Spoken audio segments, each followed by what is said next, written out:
let's talk about how linguists can actually map the huge variety of English accents you hear all over the world.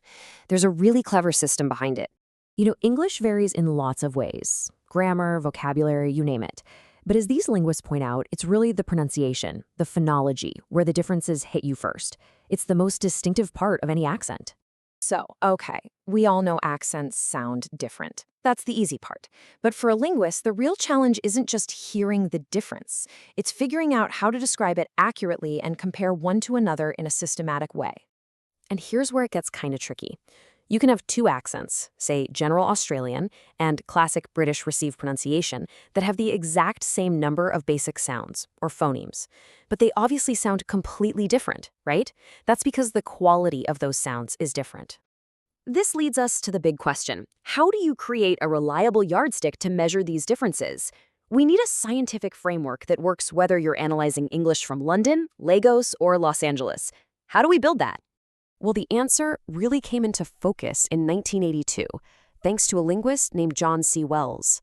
His field was phonology, which, simply put, studies sound systems. Phonology là nghiên cứu hệ thống âm thanh. And he came up with a brilliant system that changed the game. Wells proposed what he called standard lexical sets. In Vietnamese, that's Wells đã đề xuất standard lexical sets. The idea is simple but so powerful. He just grouped words together based on the vowel they share in a specific reference accent. And the most important part? It's a neutral tool. It's not about what's correct, it's just about having a consistent point of comparison. And here's a look at how it works. Instead of getting tangled up in phonetic symbols, a linguist can just talk about the trap vowel or the goat vowel. Some key examples include kit, trap, and bath. Or as you'd say, Ví dụ gồm kit, trap và bath. This gives everyone a shared, simple vocabulary to talk about these sounds. Okay, so that's the theory. Now, how does this actually help us map the real-world differences we hear every day? Let's check out a couple of famous examples. The bath set is a perfect example. In most American accents, words like staff and dance use the same vowel as the trap set. But in many Southern British accents, those same words use a different vowel, the one found in the palm set. This one lexical set perfectly captures one of the best-known differences between the two accents. And it's not just about which words fall into which set. It's also about the actual sound of the vowel. Take the goat set. In General American, it's usually a pure single sound, a monophthong. But in RP, it's often a diphthong, which means the sound glides from one position to another.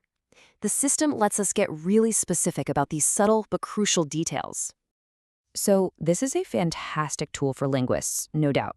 But why should it matter to the rest of us? Well, because it really changes how we can think about language differences.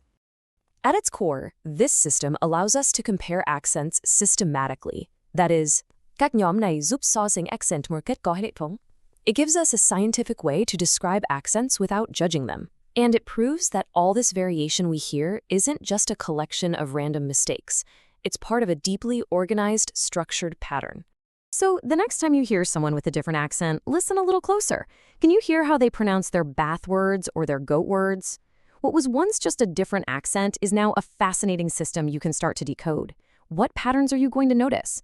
This video is brought to you by the IELTS Focus 0847705973, an English center specializing in IELTS preparation.